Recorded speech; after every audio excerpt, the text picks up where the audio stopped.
उसमें है शांति की भरपूरी है, चंगाई की भरपूरी है। वरन आपको और मुझे समझना है ये हमारा अधिकार है। हम रोटी कैसे मम्मी पापा से लेके खाते हैं, कैसे खाते हैं? भिखारी की तरह, बताओ, अधिकार से। वो क्यों है पता है आपको? पता ही मेरा घर है, आपको पता ही मेरी मम्मी है, ये आपको पता है कि मेरा पिता है, ये मेरा परिवार है, ये मेरा रिलेशनशिप है। यहाँ पर शर्माने की जरूरत नहीं है, यहाँ पर भिखारी बन के रहने की जरूरत नहीं है, यहाँ अधिकारी बनकर रहने की जरूरत है। परमेश्वर के राज्य में और राज्य में नहीं, यही फर्क है। वहाँ भिखारी है, यहाँ अधिकारी है। हालेलुया। लूका की किताब 11 अध्याय इसके 5 वचन से हम पढ़ेंगे। यीशु मसीह सिखाते हैं कुछ बातें। वहाँ लिखा है, तब उसने उनसे कहा, तुम में से कौन है उसका एक मित्र हो, वह आधी रात को उसके पास जाकर उससे कहे, हे मित्र, मुझे 3 रोटियां दे, क्योंकि एक यात्री मित्र मेरे पास आया है और उसके आगे रखने के लिए मेरे पास कुछ भी नहीं है। और वह भीतर से उत्तर दे, मुझे दुख ना दे, अब तो द्वार बंद है और मेरे बालक मेरे पास बिछोने पर हैं, इसलिए मैं उठकर तुझे दे नहीं सकता। मैं तुझसे कहता हूँ, यदि उसका मित्र होने पर भी उसे उठकर ना दे, तो भी उसके लज्जा कर। इस घटना में यीशु मसीह बता रहे हैं कि एक मित्र आ रहा है, रात को, आधी रात को रोटी मांगने के लिए आ रहा है कि मेरे घर में कुछ दोस्त आए, उनके लिए खाने का इंतजाम करना है।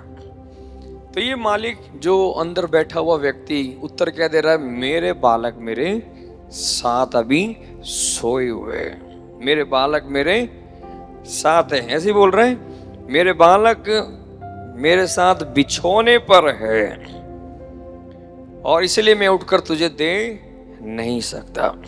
आमीन। यहाँ पर आप देखो, बाहर एक व्यक्ति खड़ा हुआ है, लेकिन अंदर वाला व्यक्ति है जो वो पिता है, पिता के साथ बिछोने पर बालक है, और बाहर एक दोस्त खड़ा हुआ है। दोस्त आकर आधी रात को रोटी मांगने के लिए आया है। सुन रहे सब लोग, ध्यान से सुने, रोटी मांगने के लिए आया है। उसके घर में रोटी नहीं है, लेकिन अंदर वाले घर में रोटी है ना? उसके घर में अपने दोस्त के लिए रोटी नहीं है, लेकिन इधर बिछोने पर बाप बच्चों को लेकर सो रहा है, ये खाकर तृप्त होकर आराम से सो रहे हैं। आधी रात को बच्चे खाकर सो रहे हैं, लेकिन बाहर रोटी नहीं है। अंदर, मैं इसको अभी आज भी आते आते मैं पढ़ रहा था, अंदर जब हम देखते हैं इस रूम के अंदर जो दिखाने वाला व्यक्ति है परमेश्वर है। परमेश्वर का जो दर्जा वहां पर है पिता, और जो बालक है वो कोई और नहीं है, बालक आप और हम लोग हैं। हालेलुया।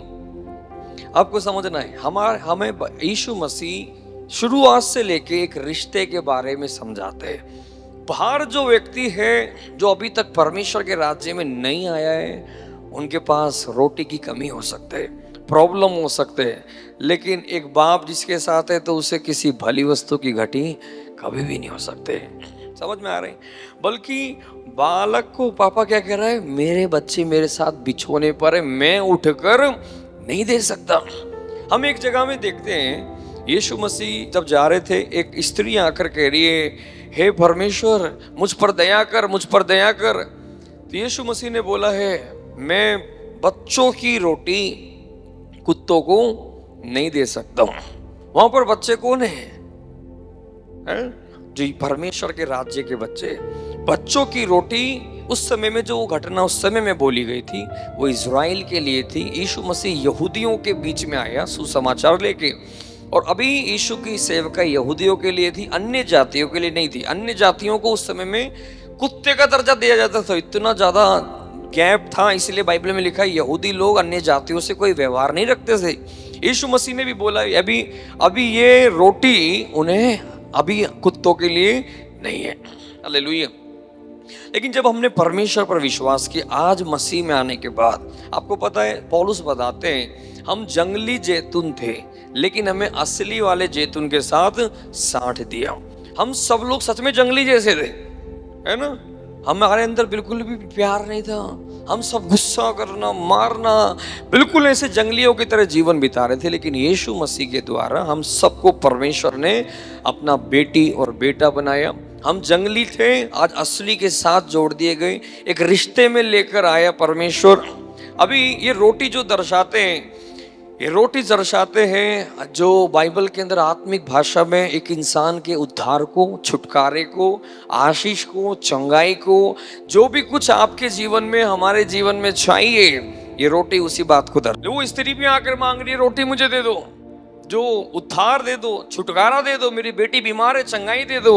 यीशु ने बोला अभी तुम्हारे लिए नहीं है, लेकिन उस समय था, उनके लिए नहीं था, लेकिन अब ये रोटी सब उनके लिए है जो यीशु पर विश्वास करते हैं। हर एक उस व्यक्ति के लिए है रोटी, उद्धार, चंगाई, छुटकारा, आशीष, जो कोई हम यीशु पर विश्वास करते हैं।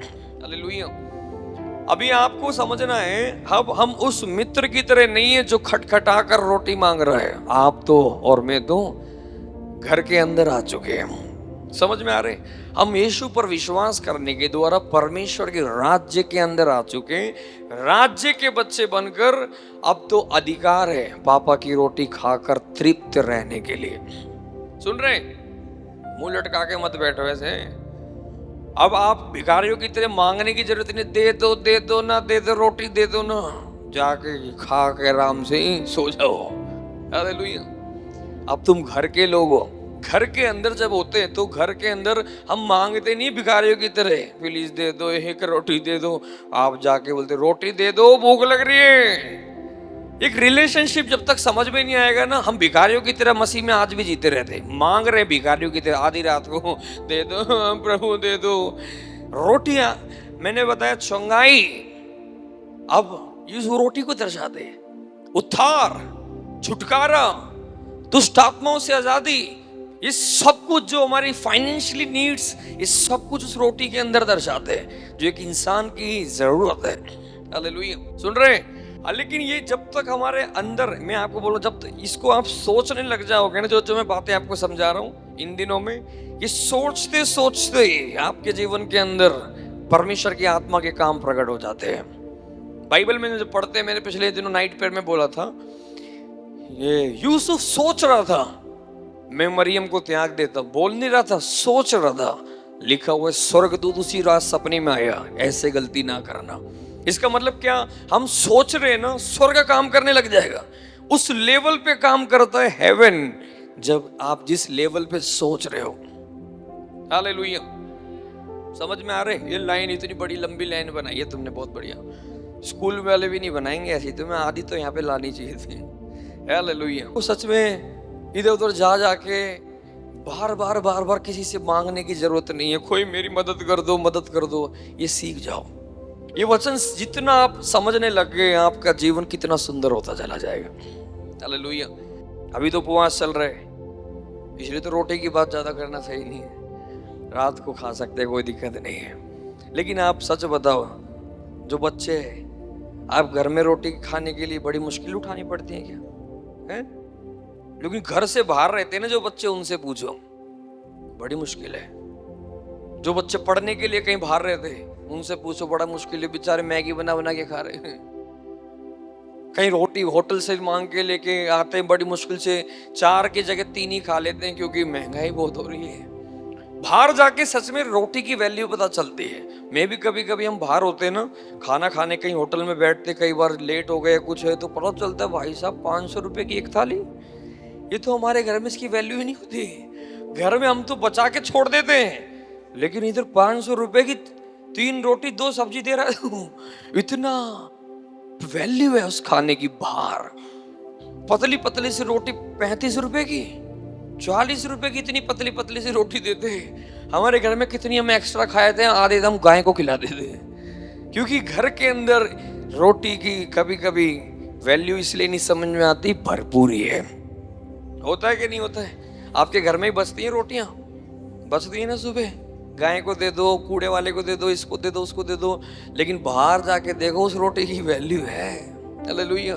बिल्कुल वैसे ही परमेश्वर के राज्य के अंदर जब हम हैं, रोटी की भरपूरी है।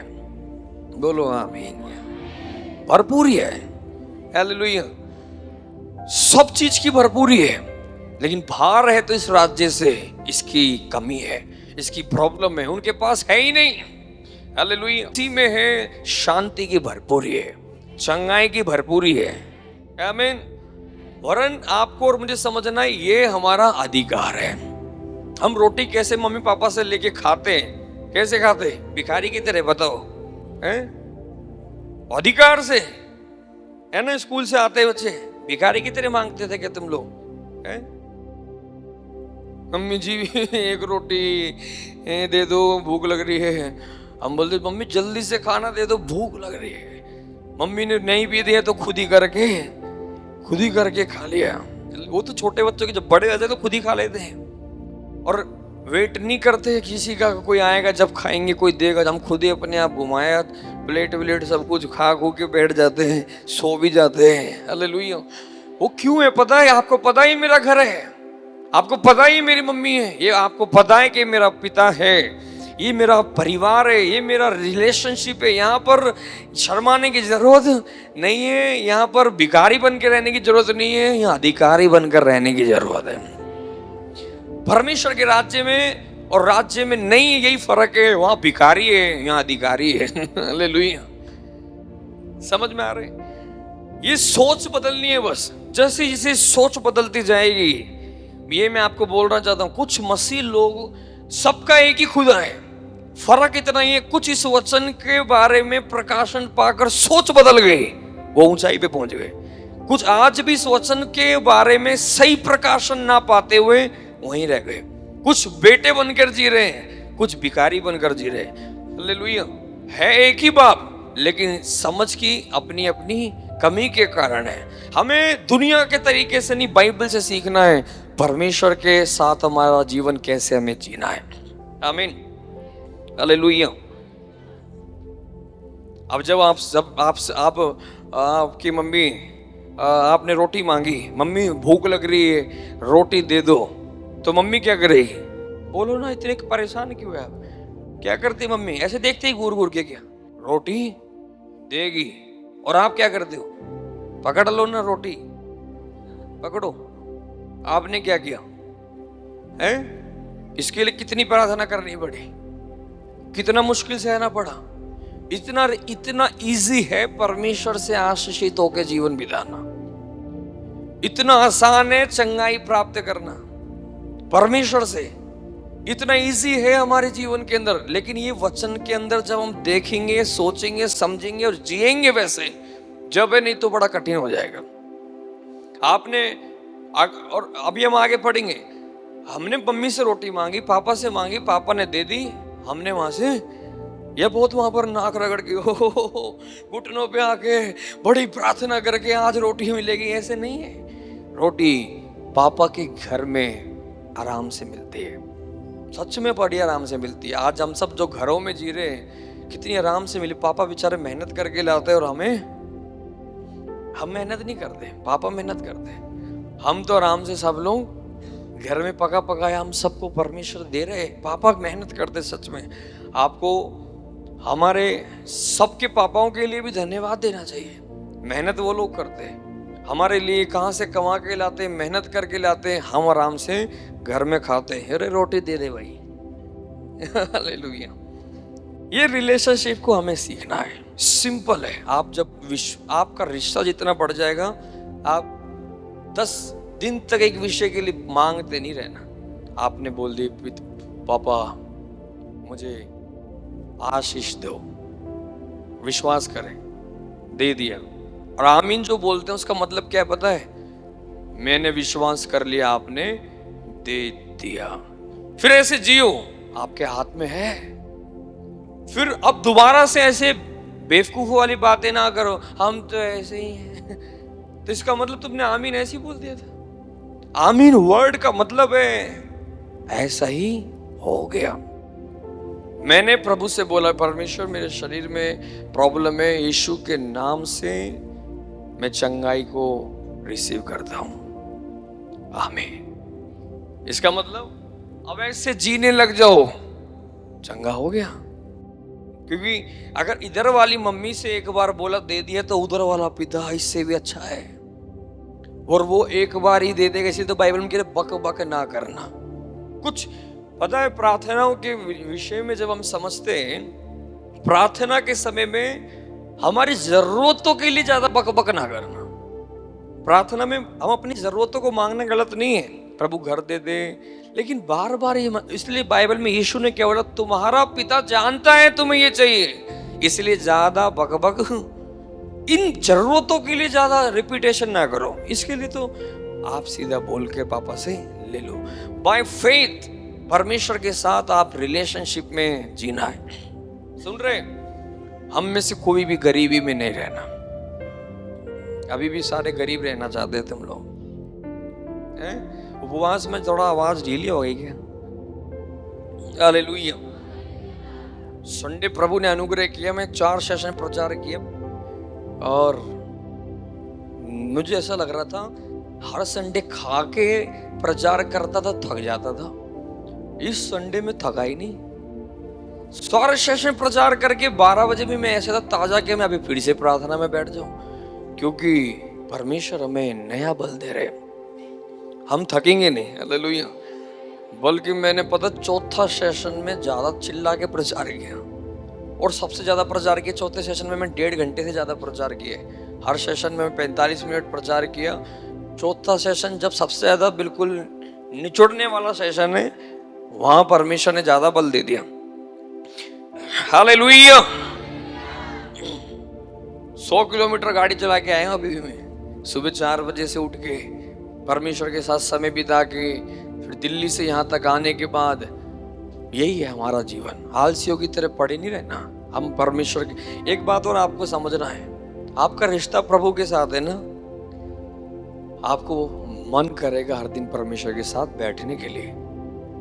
रिश्ता नहीं होता ना, 2-2 3-3 दिन से प्रार्थना भी नहीं करी है फिर भी जी रहे, यही फर्क दिखाई देता है। हालेलुया। आपने आज प्रार्थना नहीं करी ना, आपको थोड़ा सा कुछ तो अंदर होगा, कुछ तो कमी हो गई आज। ये आपका रिलेशनशिप सही है, उसका थोड़ा सा चिन्ह है। वो पाप हो गई है नहीं, लेकिन आप ये नहीं पाप हो गया आज प्रभु नाराज हो गया, ऐसा कुछ नहीं, लेकिन आपके अंदर कुछ लग रहा है, कुछ गलत हो गया आज। मैं पापा के साथ आज समय नहीं बिता पाया हूं। हालेलुया। एक रिश्ता होता है। मैं आप सब सेवकाई करने वाले भाइयों से भी कहना चाहता हूं, बहनों से भी, और आप सच में सेवकाई करते हैं और आप प्रार्थना में प्रभु के साथ नहीं बैठते, कुछ तो गड़बड़ है। हमारा जीवन सही नहीं है। वो सेवकाई नहीं, वो जीवन खराब हो सकता है। आप दूसरों के सेवा करने से पहले आपका रिलेशनशिप प्रभु के साथ अच्छा होना चाहिए। हम वही देंगे जो हमारे अंदर है। आपका खुद रिलेशनशिप नहीं है, आप कैसे, आप बताओ, आपका मेरे साथ अच्छा रिश्ता ही नहीं है तो आप मेरे बारे में किसी को कुछ समझा पाओगे क्या? आप आते कभी कभी हो, कभी मिलके भी नहीं जाते, तो आप मुझे जानते भी नहीं हो। आप मेरे बारे में किसी को क्या बताओगे? इतना जो दूर से देखा है। लेकिन एक है जो मेरे साथ क्लोज रिलेशनशिप में, जैसे कि मेरी पत्नी इस समय मेरे सबसे ज्यादा, आपसे ज्यादा मेरे बारे में बता सकती है, क्योंकि मेरे साथ एक अच्छा रिश्ता है। बिल्कुल वैसे ही हम यीशु के बारे में किसी को बताने के लिए जा रहे हैं। क्या बताने जा रहे हैं? वो पतरस ने ऐसे किया था, ये थोमा ने ऐसे किया था, जो क्या पौलुस ने ऐसे किया, ये प्रचार करने के लिए जा रहे हैं। वो ठीक है अपनी जगह, लेकिन अब पता हमें क्या प्रचार करना है? मेरे यीशु के साथ रिश्ता, यीशु ने मेरे साथ ऐसे किया था, यीशु ने मेरे द्वारा ऐसे किया था, यीशु ने मुझसे ऐसे बात किया था, यीशु ने आज रात मुझे ये दर्शन दिया था। ये प्रचार करने के लिए जाएंगे जब रिश्ता है। तो फर्क समझ में आ रहा है क्या? हमारा खुद का रिश्ता नहीं तो आप दुनिया का सबके एग्जाम्पल दे देंगे। आपका है कोई एग्जाम्पल? जब आप ठीक से चल रहे हैं परमेश्वर के साथ, तो आपके खुद के बड़े एग्जाम्पल होंगे। आज रात प्रभु मेरे से बात कर रहे थे। आज रात परमेश्वर ने मुझसे ये बातें बोला करने के लिए। आज परमेश्वर ने मेरे द्वारा अद्भुत कार्य किया। आज परमेश्वर ने मेरे द्वारा एक चंगाई दिया। पतरस ने लंगड़े को उठाया। यही प्रचार करते रहेंगे क्या? मैं गया एक जगह में, लंगड़ा मिला, मैंने बोला यीशु के नाम से खड़ा हो जाए, वो खड़ा हो गया। अब ये प्रचार करना है। समझ में आ रहे क्या? प्रभु को मैं धन्यवाद देता हूँ। अभी मैं कहीं पे भी मैं प्रचार करने के लिए कई लोग बुलाते हैं, इतनी गवाहियां आज प्रभु ने हमें दिए। मैं तो 3-3 दिन प्रचार करने में गवाहियां ही बोलता रहता हूँ, वचन के साथ गवाहियां। वचन उठाकर मैं ये नहीं बोलता यीशु ने पतरस के द्वारा सिर्फ ये किया, हम बोलते हैं पतरस के द्वारा तो किया ही था, आज हमारे द्वारा भी कर रहा है वो परमेश्वर। हमारा परमेश्वर कल आज युगानुयुग एक समान है। हालेलुया। यही आप आज आपकी सबसे मैं बोलना चाहता हूँ। जूम पर आपसे भी ज्यादा लोग जुड़े हुए हैं, दिख रहे नहीं है ये लोग पर, तो आप सबसे मैं कहना चाहता हूँ रिलेशनशिप में कुछ अलग जीवन है। आज आप देखते सोनापुर से वो आंटी आई थी, शुरू में कैसे आई थी? उठा के लेके आए थे ना, हाथ पे चल के आई थी, आपने देखा था उसको? हाथ पे चलते चल के आई थी, पैर से नहीं चल सकती थी, घसीट के वहां से कितने दिन तक, लेकिन अब आंटी चल के आने लगी है। हालेलुया। परमेश्वर आज भी है और अब हम ये गवाही देना है, यीशु मसीह के नाम में प्रभु आज भी हमारे द्वारा अद्भुत कर रहा है। परमेश्वर आपके द्वारा भी ऐसे काम करना चाहते हैं। आप कहीं भी जाओ, अपना रिश्ते, आपका और मेरा रिश्ते के बीच में से जो निकल रहा है वो प्रचार करो, उससे उसका प्रभाव और भी ज्यादा होगा। आमीन। तो समझ में आ रहा है यहाँ पर कुछ बातें परमेश्वर यहाँ पर जो बता रहे हैं, बोल रहे हैं कि 7 वचन को आप देखो, और वह भीतर से उत्तर देगा, मुझे दुख ना दे, अब तो द्वार बंद है, मेरे बालक मेरे पास बिछोने पर हैं, इसलिए मैं उठकर तुझे दे नहीं सकता। तो भी ये बंदा मित्र जो कैसा था? बेशर्म था, ये शर्मीला नहीं था, ये बेशर्मों की तरह दरवाजा खटखटाए जा रहा है, मांगे जा रहा है, लेकिन लज्जा के कारण उसने उठकर दे दिया। आप बताओ, आपके पास कोई आए या आप किसी के पास जाओ, खटखटा कर बोलो दूध दे दो थोड़ा सा, अगर बोलते नहीं है फिर जाओगे मांगने के, और फिर बोलते नहीं है भाई, फिर जाओगे क्या मांगने के लिए? नहीं जाएंगे ना। वो बंदा कितना बेशर्म है, फिर जा रहा है मांगने के लिए, पता क्यों जा रहा है? उसको एक बात मालूम है, जो आज रोटी की मुझे जरूरत है ना, वो कहीं नहीं है, इस दरवाजे के अंदर है, अंदर ही है। हम परमेश्वर के बच्चों को भी समझ में आना चाहिए, हमारी जो जरूरत है ना कहीं नहीं है, मेरे परमेश्वर के पास ही है। आपका इतना फेथ होना चाहिए, इसे बोलते हैं विश्वास। आपको अगर एक बार में नहीं हुआ काम, 2 बार में नहीं, बंदा बेशर्मों की तरह पूरा फेथ करे, परमेश्वर के पास है, हमारा इलाज है, हमारी जरूरत के लिए धन है, हमारे लिए जो भी चाहिए परमेश्वर के पास है, इस घर के अंदर है, परमेश्वर के पास ही है। हालेलुया। और लेकर ही जाएंगे। आपके अंदर वो विश्वास के साथ जीना है, हम लेकर ही जाना है, ऐसे जाना नहीं है। हालेलुया। परमेश्वर के बच्चों को पूरा विश्वास होना चाहिए, रोटी परमेश्वर के पास है, छुटकारा परमेश्वर के पास है, चंगाई परमेश्वर के पास है। हालेलुया। बोलो यीशु मसीह की। और आगे जब हम पढ़ते हैं, जब परमेश्वर हमसे बात करते हैं, 9 वचन के अंदर पढ़ते हैं, और मैं तुमसे कहता हूं, मांगो तो तुम्हें भी दिया जाएगा, ढूंढो तो तुम पाओगे, खटखटाओगे तो तुम्हारे लिए भी खोला जाएगा। जो कोई मांगता है उससे मिलता है, ढूंढता है वह पाता है, खटखटाता है उसके लिए खोला जाएगा। तुम में से, अब यीशु मसीह अब समझाने लगे, तुम में से कौन ऐसा पिता है होगा कि जब उसका पुत्र रोटी मांगे तो उसे पत्थर दे दे, या मछली मांगे तो उसको मछली के बदले सांप दे, या अंडा मांगे तो उसे बिच्छू दे दे। अतः तुम जब बुरे होकर अपने बच्चों को अच्छी वस्तुएं देना जानते हो, तो तुम्हारा स्वर्गीय पिता अपने मांगने वालों को पवित्र आत्मा क्यों ना देगा। आमीन। यीशु मसीह समझा रहे हैं, तुम बुरे बाप होकर, बुरी माँ होकर अपने बच्चों को अच्छी वस्तु देना जानते हो, दे देना, अच्छा ही दे दे। सच में कितनी अद्भुत बात है ये, कितना बड़ा एग्जाम्पल है। अब पहले हमें समझ में नहीं आता था, ये अभी भी उनको समझ में नहीं आएगा जिनके बच्चे ही नहीं है। बड़ी सच्चाई है, अभी जिनके बच्चे नहीं है उनको ये वचन अभी भी समझ में नहीं आएगा, लेकिन जिनके बच्चे हैं उनको ये समझ में आएगा। बड़ी कितनी अद्भुत बात है कि हर बाप हर माँ अपने बच्चों को अच्छी चीज देना चाहते, अच्छे कपड़े पहनाना चाहते, होता है कि नहीं? हालेलुया। अपने लिए ना हो, बेटा अच्छी शर्ट पहने, बेटी अच्छा सूट पहने, आप अच्छा सोचते हैं, बल्कि हम इतने अच्छे इंसान है नहीं। परमेश्वर कह रहे तुम बुरे इंसान होकर, हम सबके अंदर आज भी कितनी कमियां हैं।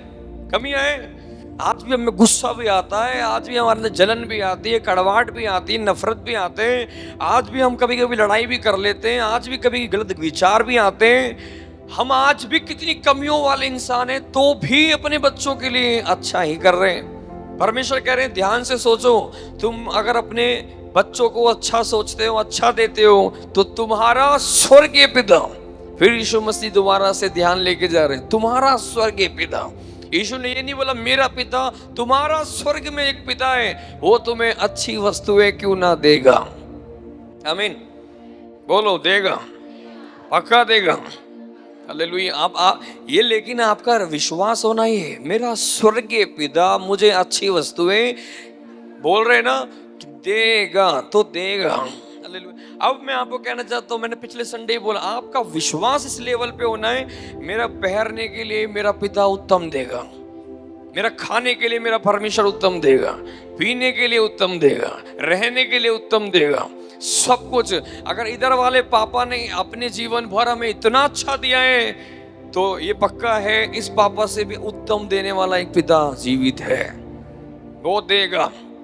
बोलो देगा, उत्तम देगा। वो परमेश्वर कह रहे हैं उससे भी अच्छा क्यों ना देगा। इसका मतलब अब अच्छा आने वाला है।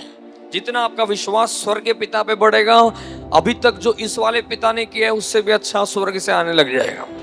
खाना भी, पीना भी, रहना भी, जीवन भी, सब कुछ और उत्तम आने वाला है। जितने लोग विश्वास करते जाएंगे वो आपके लिए करने लग जाएंगे। हालेलुया। पवित्र आत्मा मेरा ध्यान सुबह इधर लेके जा रहे थे, तुम्हारा स्वर्गीय पिता तुम्हें अच्छी वस्तुएं क्यों ना देगा। ये कितनी पावरफुल बात है। हमारा रिश्ता परमेश्वर के साथ ऐसा होना है, मेरा पापा मुझे क्यों ना देगा। हालेलुया।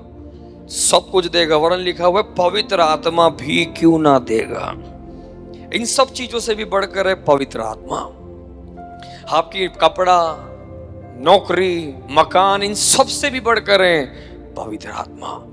स्वयं परमेश्वर का आत्मा हमारे जीवन के लिए सबसे बड़ी एक ब्लेसिंग है। आज आपको और मुझे बहुत धन्यवाद देना चाहिए परमेश्वर को। हमें सारी धरती की आशीषों में से सबसे बड़ी एक ब्लेसिंग मिला है पवित्र आत्मा। बोलो पवित्र आत्मा, पवित्र आत्मा, पवित्र आत्मा। अगर ये आत्मा नहीं होते ना, आज हम ऐसी आराधना नहीं कर सकते थे, हम परमेश्वर को प्यार नहीं कर सकते थे, हम परमेश्वर को जान नहीं सकते थे। हम आज जो भी है पवित्र आत्मा के द्वारा यहाँ पर सब कुछ हो रहा है।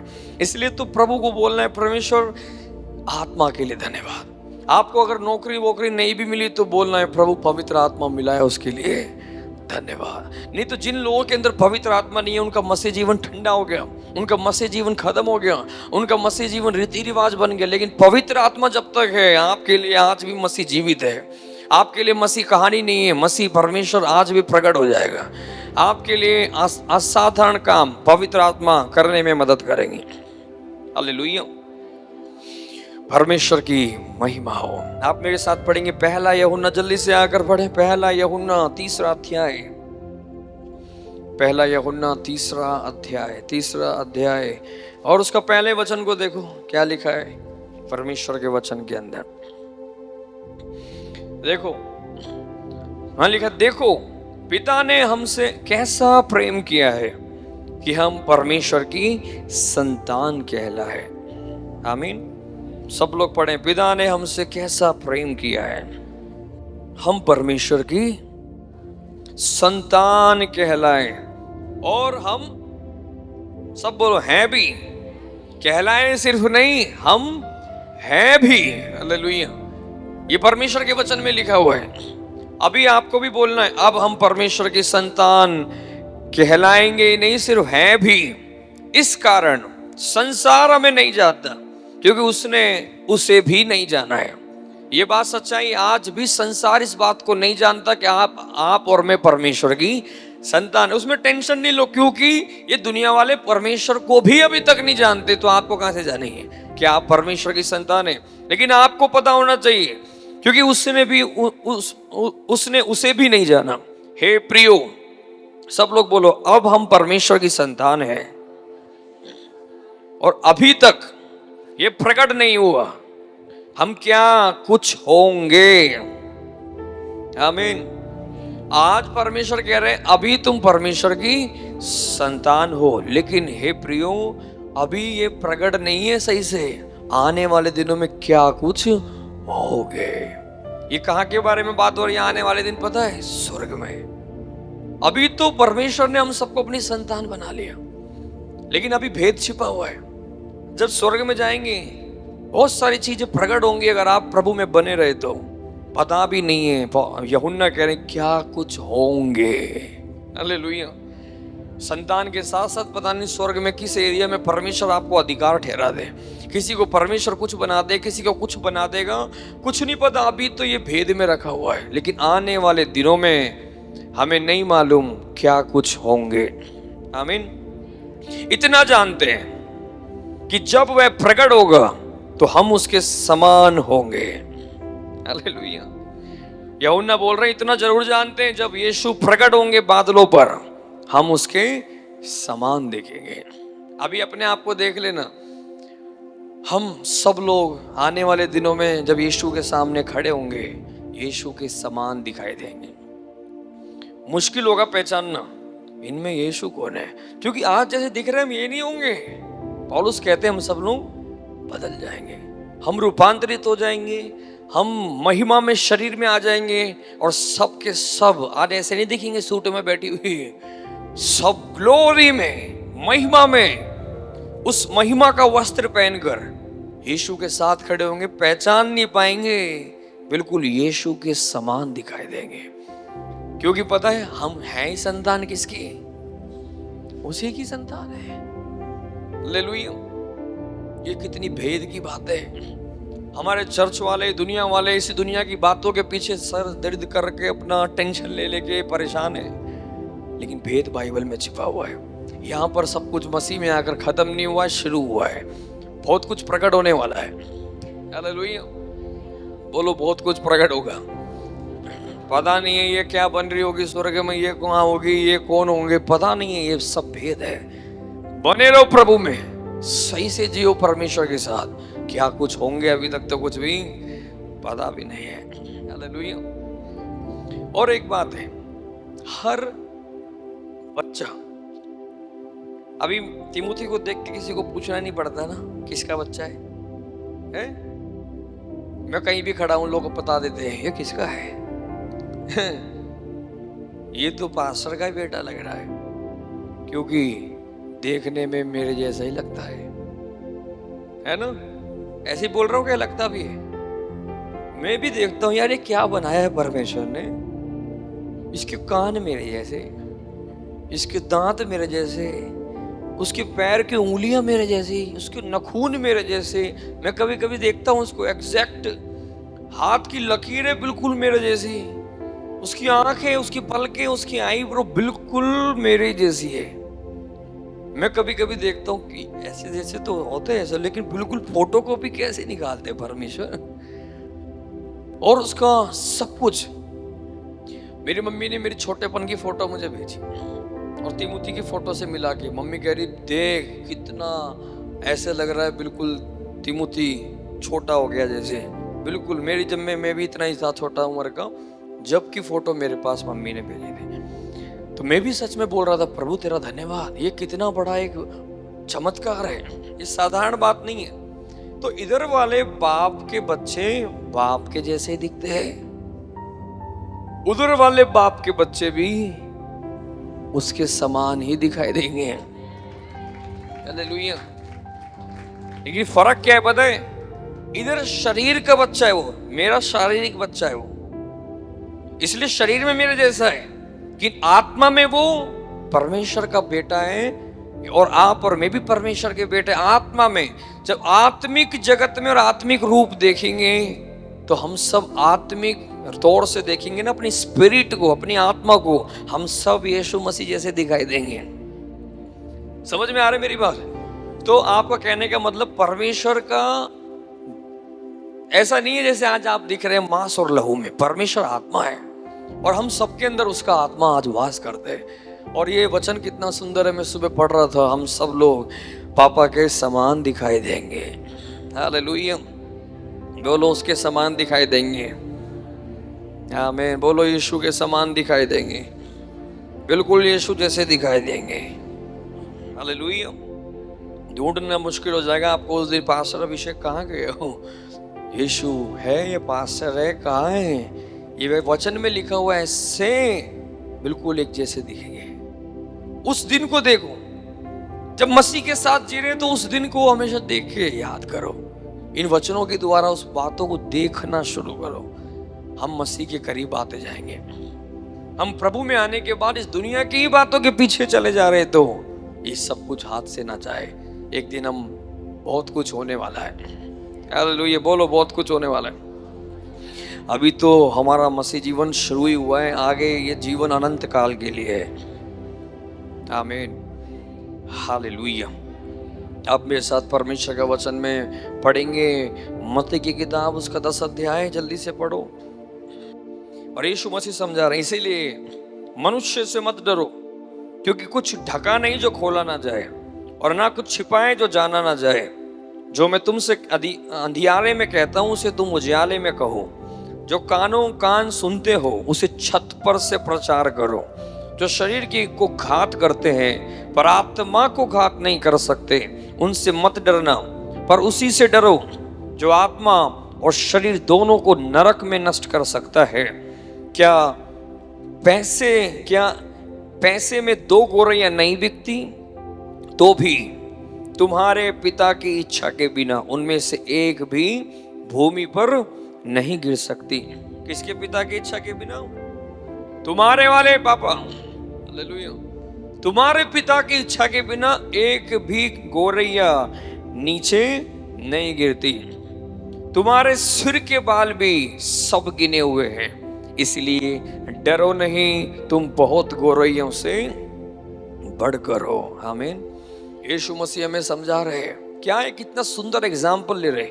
मान के गौरैया छोड़ो, मान के चलो एक पेड़ के अंदर कुछ फूल है। परमेश्वर कह रहे इस पेड़ को बनाने वाला परमेश्वर, इसके फूल भी परमेश्वर की इच्छा के बिना नीचे नहीं गिरता है।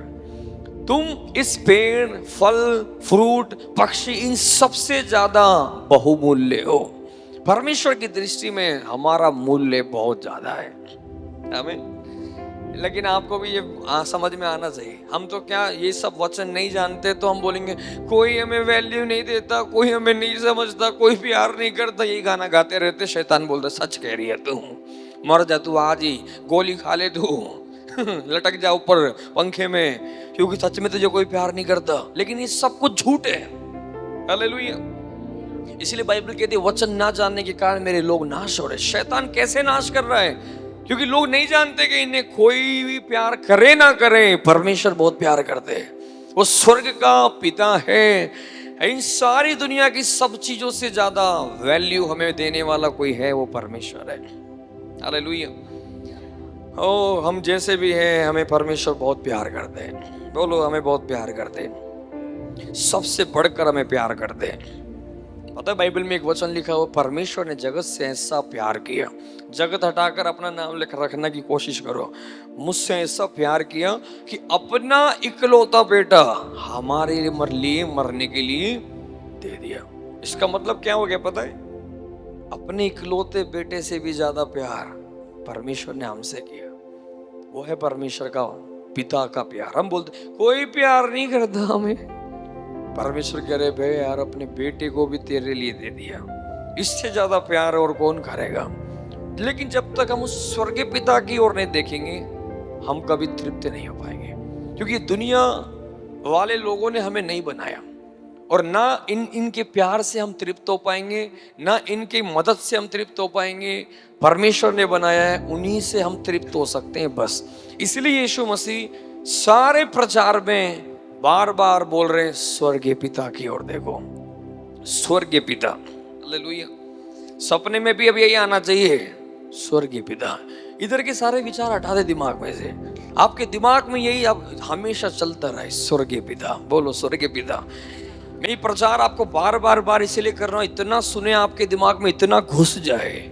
आपको और सारे लोगों से भरोसा हट जाए और सारे लोगों से आपका विश्वास चला जाए, सब लोगों के प्यार की कमी आप में जो चलती रहती खत्म हो जाए, आप बोलना है मेरा स्वर्गीय पिता। हालेलुया। ये सच्चाई है, जब जिन बच्चों के लिए हम जीते हैं, बड़े हो जाते हैं बच्चे, सब इधर उधर बिजी हो जाते हैं, लेकिन इस बुढ़ापे में भी कोई संभालेगा तो स्वर्ग में अभी भी एक पिता है। उस पिता की ओर देखेंगे तो आप ये नहीं बोलेंगे बच्चे मदद नहीं कर रहे, बच्चे भी क्या मदद करेंगे, परमेश्वर पिता। हालेलुया।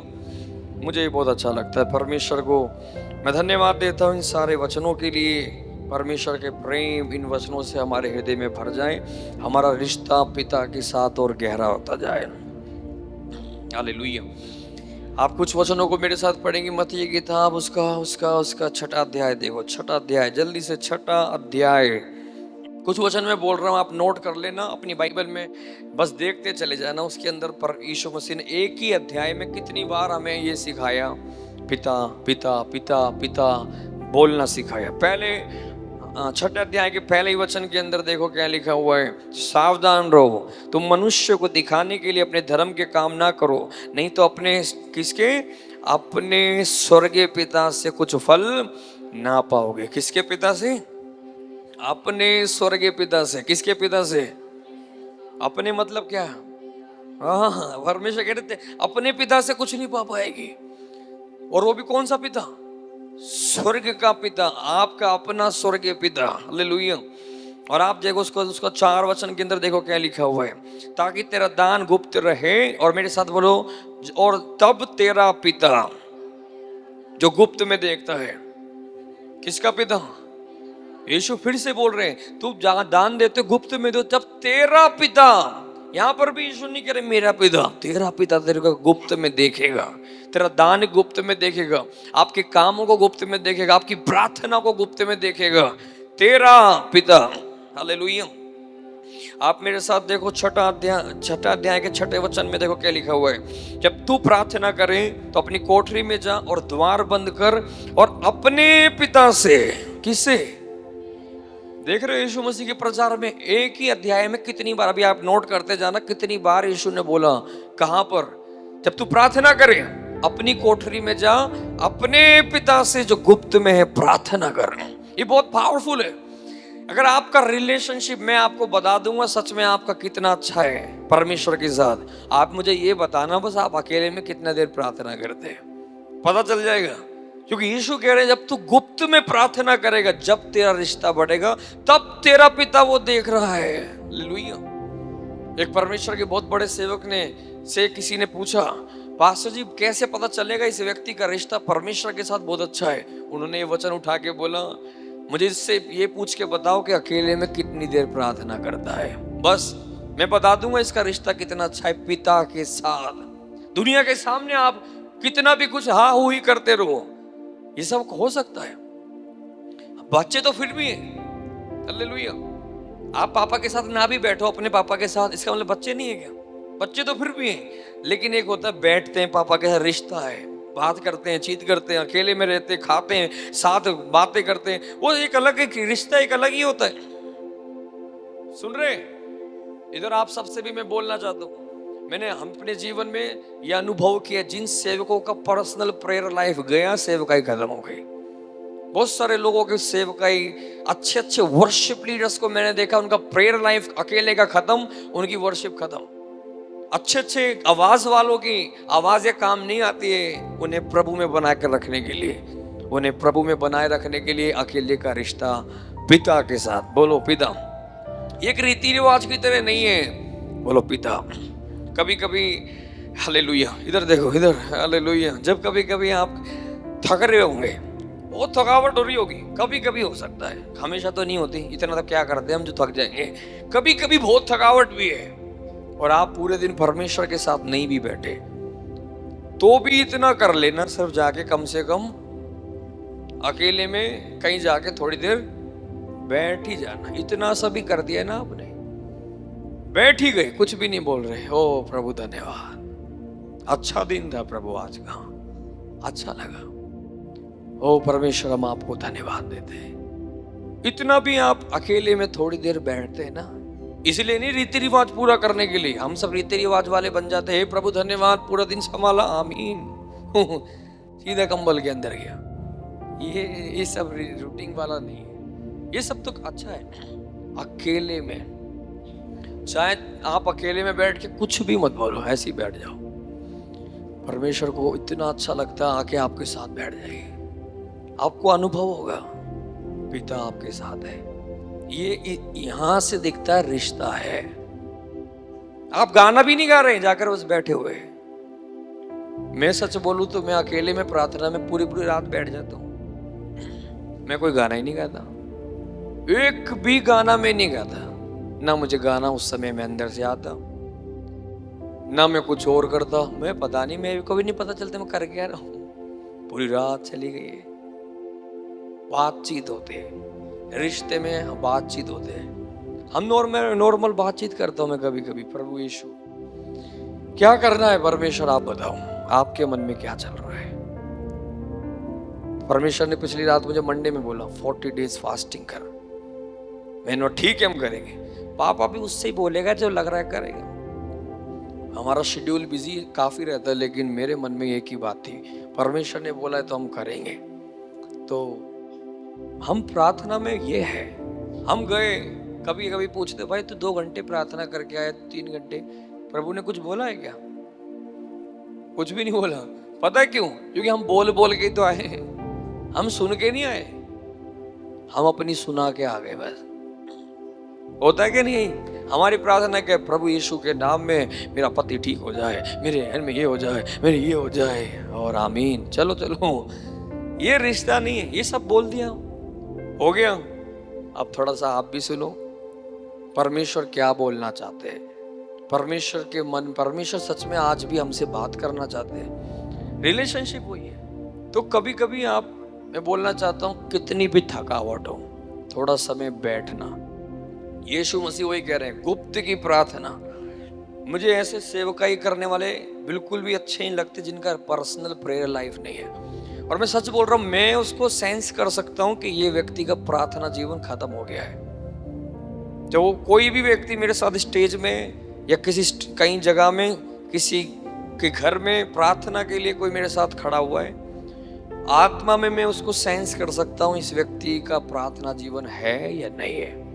एक आत्मिक जगत है। जब आपका प्रार्थना जीवन और आत्मिक लेवल ऊंचाई पे जाएगा तो आपको एक व्यक्ति से पूछने से पता नहीं चलता है क्या कर रहा है ये व्यक्ति। आपकी आत्मा उसके आत्मिक जीवन को जांच लेती है, और ये एक आत्मिक बात है। हालेलुया।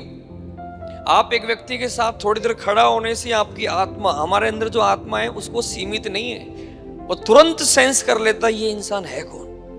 और आपके अंदर आप आत्मा में भरपूर है तो आपको तुरंत समझ में आएगी चीजें, इसके साथ रहना ठीक नहीं है, इस व्यक्ति मेरे प्रति सही विचार नहीं रखता। और आप सबके साथ फिर दोस्ती भी नहीं कर पाओगे, क्योंकि आपकी आत्मा आपको अगुवाई नहीं कर पा रहे। वही आत्मा से चलने का जीवन, और वो सब कुछ जो पैदा होने की जगह है अकेले में, गुप्त में प्रार्थना जीवन। हालेलुया। एक घमंडी इंसान है, उसको बोलने की जरूरत भी नहीं है। अगर आपका रिश्ता प्रभु के साथ है, आपके अंदर की आत्मा उसकी आत्मा को परख लेगा, ये इंसान ठीक इंसान नहीं है। इसका मतलब उससे नफरत करना ये नहीं, लेकिन मैं आपको एक एग्जाम्पल बता रहा हूँ, पवित्र आत्मा कैसे हमें ये सब बातों में चाहते हैं हम आगे बढ़ना है। हालेलुया। कभी कभी आप में से कुछ लोग किसी के साथ भी दोस्ती कर लेते हैं। अगर आप परमेश्वर के साथ सही चल रहे हैं, परमेश्वर आपको सबसे दोस्ती नहीं करने देंगे, क्योंकि बहुत सारे दोस्त आपके आत्मिक जीवन को बर्बाद कर देंगे। आपको ऐसी दोस्ती करनी जो आत्मा में आपको आगे बढ़ने में मदद करे। हालेलुया। तो ये सब सुनने के बाद अपने आप को गिल्टीनेस में नहीं ले जाना, लेकिन हमें उसमें प्रेम के रिश्ते में बढ़ना है। थोड़ी देर तो बैठ के आने की कोशिश करें। कौन है? मेरे पिता। हालेलुया। 8 वचन को पढ़े मेरे साथ, क्या लिखा हुआ है? इसलिए तुम उनके समान ना बनो, क्योंकि तुम्हारा पिता तुम्हारे लिए मांगने से पहले ही जानता है कि तुम्हारी आवश्यकता क्या है। किसका पिता? यीशु मसीह कह रहे हैं उन अन्य जातियों के समान ना बनो। अन्य जाति, मैंने संडे बोला, अन्य जाति के लोग बकबक करते हैं, कुछ भी करते हैं, कुछ भी मांगते हैं, कुछ भी, और कैसा भी जीवन जी सकते हैं, लेकिन तुम उनके समान ना बनो। एक फर्क दिखना बहुत जरूरी है आप में और दुनिया के अंदर। प्रभु में आने के बाद एक फर्क दिखना है। और यीशु मसीह समझा रहे हैं तुम्हारे पिता को मांगने से भी पहले पिता जानता है। आमीन। ये बहुत इंपॉर्टेंट है, आप नोट कर लेना, ये सारे वचनों को आप डिक्लेयर करना है, प्रार्थना के समय में याद करना है। मेरे पिता मांगने से पहले मेरी सारी बातें जानते हैं। एक रिश्ते में आप जब चलोगे तो आपको इस वचन का एहसास होने लग जाएगा कि सच में बहुत सारी चीजें आप सोचेंगे ही आपके लिए हो जाएगी। ये उस लेवल की बात हो रही है जब आपका रिश्ता पिता के साथ इतना अच्छा हो जाता है, आप सोच रहे हैं आज ये खाने का मन कर रहा है, अगला बंदा लेके आ जाएगा। आपके लिए परमेश्वर के अद्भुत काम तेरे मांगने से पहले दिखा देगा तेरे को क्या चाहिए। हालेलुया। मेरे जीवन में ऐसी परमेश्वर ने आपके जीवन में भी दिया होगा, बहुत सारी गवाहियां हैं। वो हमारा पिता है, इसलिए तो सब कुछ वो जानते हैं। बोलो सब कुछ जानते हैं। आप ज्यादा बकबक करने की जरूरत है। आपको क्या करना है? रिश्ते में जियो, रिलेशनशिप को मजबूत करो, परमेश्वर से दूर ना जाओ। बस आप देखोगे मांगना भी नहीं पड़ेगा, पिता जानते हैं। आमीन। बोलो पिता जानते हैं, पिता जानते हैं। हालेलुया। यीशु को महिमा मिले। मेरी शादी से पहले बस मैंने ऐसे एक बार सोचा था, शादी के बाद हुआ तो प्रभु अंडमान जाऊंगा घूमने, फिर भी तेरी इच्छा पूरी हो। किसी एक व्यक्ति को भी नहीं बताया था मैंने। लेकिन जब शादी हो गई उसके बाद पास्टर सैंडी ने मेरे से बोला अभिषेक कहीं घूमने जाओगे? मैंने कहा मेरे पास्टर जी छोड़ो, क्या जाना। पास्टर बार बार बोलते रहे। पास्टर ने मुझे बोला अभिषेक एक काम करो, अंडमान चले जाओ घूमने। मैंने सोचा ये तो बिल्कुल मेरे दिल की बात बोल दी पास्टर ने, क्योंकि मेरी इच्छा तो थी। हम इंसान है, सब में आ सकती है, लेकिन उसके लिए हम जो पागल नहीं होना। हम पिता आपकी इच्छा है तो ठीक है, लेकिन पिता आपके लिए उत्तम करेगा। फिर मैं सोच रहा था इतना दूर जाने के लिए परमेश्वर ने ऐसे कनेक्शन दे दिए मेरे को लगा भी नहीं कि मैं इतनी बड़ी सुंदर जगह में घूम के रह के आ गया, और इतना पैसा खर्च हो गया। मैंने खर्च भी नहीं किया, परमेश्वर ने प्रबंध भी किया। ऐसे एक नहीं है, बहुत सारे जीवन के अनुभव हैं, आपके जीवन में भी हैं। बोलो पिता जानते हैं, मांगने से पहले जानते हैं। हालेलुया। परमेश्वर को महिमा मिले। 9वें वचन में भी यीशु ने प्रार्थना करते समय प्रार्थना बोला, हे हमारे पिता, आमीन, तू जो स्वर्ग में है। 14 वचन को पढ़ो। इसलिए यदि तुम मनुष्य के अपराध क्षमा करोगे तो तुम्हारा स्वर्गीय पिता भी तुम्हें क्षमा करेगा। ये बहुत इंपॉर्टेंट है। इस धरती पर रहते समय में आप दूसरों के पाप को क्षमा करें, दूसरों की गलतियों को क्षमा करें। ये बहुत जरूरी है, नहीं तो आप समझ लेना यीशु मसीह कह रहे तुम्हारा स्वर्गीय पिता तुम्हें क्षमा नहीं करेगा। आपको पहले इसको खत्म करना है, इधर किसी के साथ है तो ऊपर से परमेश्वर तुम्हें क्षमा करेगा। हम कभी कभी सब लोग बोलते हैं परमेश्वर मुझे क्षमा कर, मेरे से गलती हो गई, क्षमा कर। अच्छा, तुझे तो क्षमा करता रहूं, तू तो कर दे किसी को। हमारा यही तो रहता है, हर दिन बैठ जाएंगे, हे प्रभु गलती होगी क्षमा कर। आज जैसे तू रो रहा है, भीड़ रहा क्षमा के लिए, पहले तू जाकर किसी को क्षमा कर। अपने मन में क्या क्या लेके घूम रहे, सबके प्रति नफरत गुस्सा कभी कभी लेके बैठे हुए, और आप सोच रहे हैं आपको क्षमा मिल जाए, नहीं हो पाए। पहले तुम जाके उसे क्षमा करो। तुम्हारा, बोलो किसका पिता? स्वर्ग में एक पिता है, वो हमें क्षमा कर देगा। और यदि तुम मनुष्यों के अपराध क्षमा ना करोगे तो परमेश्वर का राज्य ऐसा ही है, जब तुम क्षमा नहीं करोगे तो तुम्हारा पिता भी तुम्हें क्षमा नहीं करेगा। इसलिए इस बातों में कोई भी कॉम्प्रोमाइज नहीं करना। जाओ सबको क्षमा करो।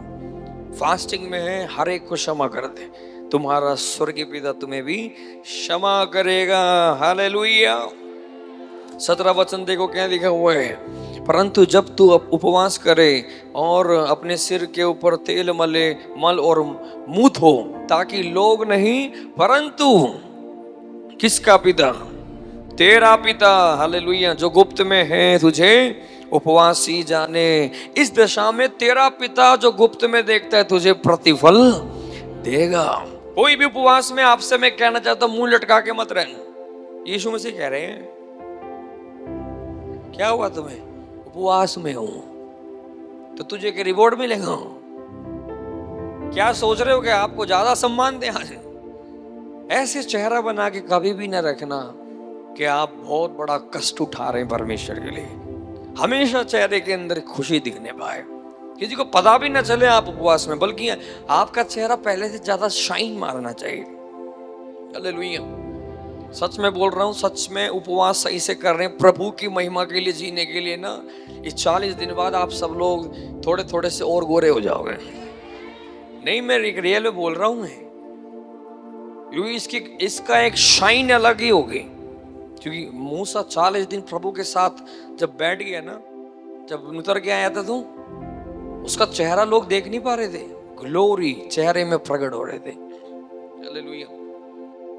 बहुत बार हमारे चर्च के लोग मुझे बोलते, पास्टर आप स्टेज पे खड़े थे तो चेहरा बहुत चमक रहा था, मैं देख भी नहीं पा रहा था। तो वो मैं बोल रहा था, वो मैं नहीं, जब हम परमेश्वर के साथ बैठते वो ग्लोरी कभी कभी किसी के सामने प्रकट हो जाते हैं। आपके चेहरे में भी दिखेगा पक्का जब हम प्रभु के साथ है तो।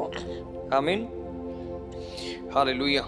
और उसका 18 वचन 19 वचन के अंदर, जो 26 वचन के अंदर भी देखो, जो हमने कल भी संडे पढ़ा था, आकाश के पक्षियों को देखो, वह न बोते न काटते और न खत्तों में बटोरते, तो भी तुम्हारा स्वर्गीय पिता उन्हें खिलाता है। 32 वचन के अंदर देखें, क्योंकि अन्य जाति इन सब वस्तुओं की खोज में रहते, पर तुम्हारा स्वर्गीय पिता जानता है कि तुम्हें इन सब वस्तुओं की आवश्यकता है। हालेलुया। इस 6 अध्याय के अंदर अंदर कितनी बार यीशु मसीह ने सिखा दिया है, तुम्हारा पिता, तुम्हारा पिता, तुम्हारा पिता, तुम्हारा पिता। 7 अध्याय 11 वचन के अंदर आप देखो तो वहां भी लिखा हुआ आता है, जब तुम बुरे होकर अपने बच्चों को अच्छी वस्तु देना जानते हो तो तुम्हारा पिता तुम्हें मांगने पर अच्छी वस्तुएं क्यों ना देगा।